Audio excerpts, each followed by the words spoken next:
নকল এখন নেই, এটা আমরা বিশ্বাস করি। কিন্তু নকলের রূপ চেঞ্জ হয়েছে, করোনার মতো ভ্যারিয়েন্ট চেঞ্জ হয়েছে। সেই জন্য আমরা 1980 পাবলিক পরীক্ষার যে অ্যাক্ট রয়েছে সেটা পরিবর্তন করেছি, ক্যাবিনেটে পাস করেছে, এবার সংসদে সেটা পাস হবে।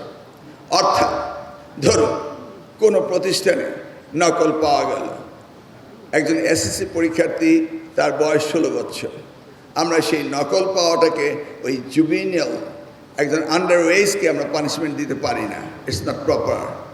আমরা তাকে প্রভিশনে পাঠাতে পারি, কিন্তু নকলটা ওই প্রতিষ্ঠানে পাওয়া গেল, প্রতিষ্ঠান প্রধান ইজ দ্য রেসপন্সিবল, তাকে আইনের আওতায় আনা হবে। এনি ডিজিটাল ক্রাইম সেটাকে ইনক্লুড করা হয়েছে। আপনার দরজার লক, চাবি আপনার কাছে, ঘরে যদি কোনো রকম উইপেন্স পাওয়া যায়, পুলিশ কি আপনাকে অ্যাকিউজ করবে না? এখানে পুলিশ অফিসার রয়েছেন, এম আই রাইট?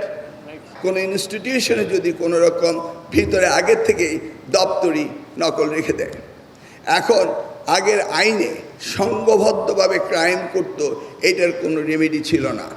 বাইরে থেকে জোর করে আসা, আমাদের প্রতিষ্ঠান প্রধানকে জোর করে তাকে আটকে রেখে সেখানে কিছু করা, সেগুলিও আইনের আওতা আনা হয়েছে।